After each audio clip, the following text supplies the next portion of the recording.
expand your world and realize every challenge that's ever been brought to me has made me more. I've become more so I can serve more, so I can enjoy more. That's why we're here in this life, to bring more good, more great, to bring insight, to bring strength, to bring action. That's why we're here. Welcome to the Tony Robbins Podcast. You're listening to an episode that's part of a special season on contribution called Force for Good. We're exploring the 10 gifts of life: emotion, drive, growth, joy, gratitude, connection, consciousness, grace, presence, and forgiveness. You'll hear Tony and Sage Robbins explain each gift and stories of true heroes who show us how they show up in real life. We hope you enjoy today's episode on connection.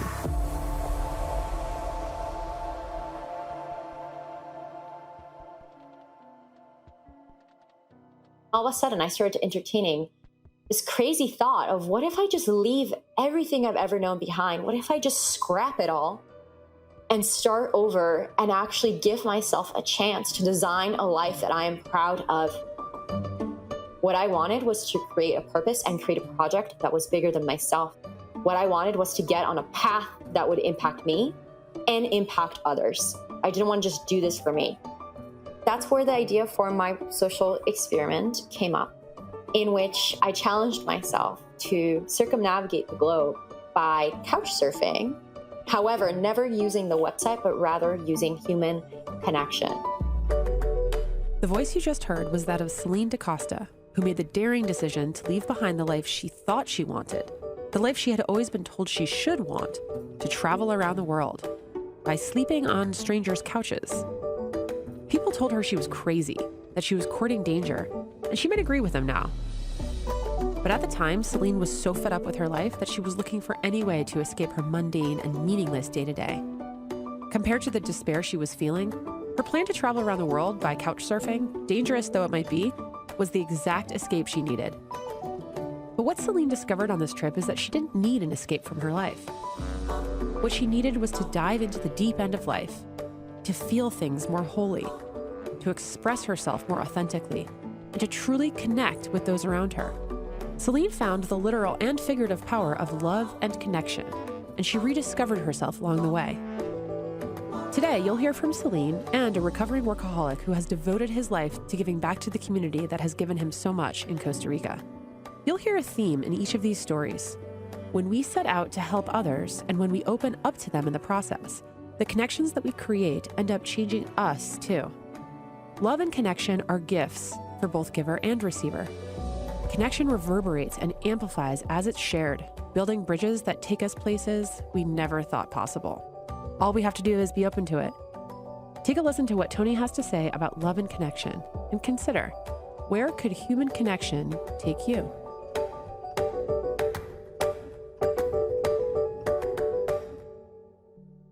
It's the holidays. What do you want under your tree?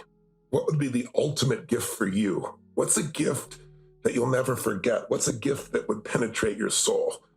The answer we all know is love. Love is literally the oxygen of the soul. Without it, we don't survive. A baby that is not physically held, love kinesthetically, develops a disease. It's called failure to thrive syndrome. Literally, a baby will die if it's not physically loved.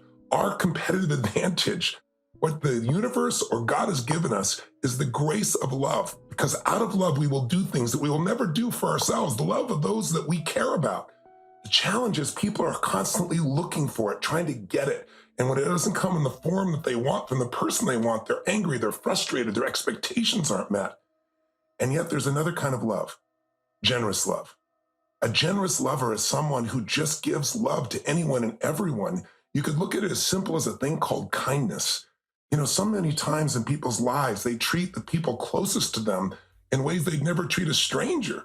And yet here we are in the holidays, and we let the stress and the time get in the way of who we are. At our core, we're love. And when we experience it at its deepest level, we're so fulfilled. And yet trying to go get love, well, that's a tough one. Trying to give love, it's always there. I mean, think about it. We get the gift when we give it because we're embodying it. Love is not a thing. It's a way of being. In the Bible, we all know the phrase, love is patient, love is kind. It does not envy, it does not boast, it's not proud. It doesn't dishonor others. It's not self-seeking. It's not easily angered. It keeps no record of the wrongs. That's called kindness. Love does not delight in the evil, but rejoices in the truth. It always protects. It always trusts. It always hopes. It always preserves. Listen, if you want the most magnificent holiday, if you want to transform your life and you want to transform it right now, step back into the generous lover that's inside of you and think about, what am I here to give? What kindness could I share today? And think about being a generous lover, not just the physical act of intimacy. Certainly you want to be a generous lover there, but it's all those around you. It's your dearest friends, it's your kids, it's your parents, it's the people you meet on the street.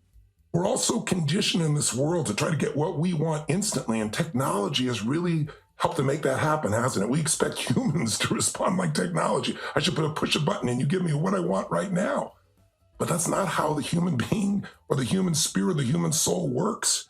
So in difficult times, we find so much of this love is hurting because we're trying to get it from somebody else.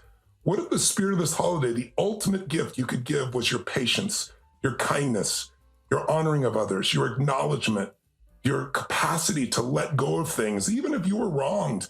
Everyone's wronged. Everybody wrongs people at times. Nobody means to. What if you were to give people just a little more room? What if you were just be a little bit more generous with your time or your energy or your awareness or your connection? That willingness to connect with people, that willingness to give to people you don't even know, will change your life faster than any principle that I know.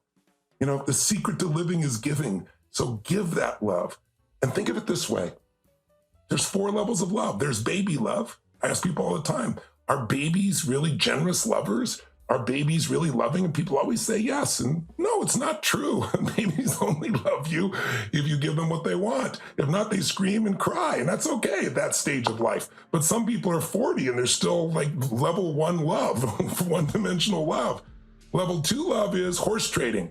Okay, I'll love you. I'll give you this if you give me that. Some people do it consciously. It's a trade. It's a manipulation. Some people don't even realize they're doing it. They're just giving, hoping that they'll get, and when they don't, they get mad. No one feels loved by horse trading.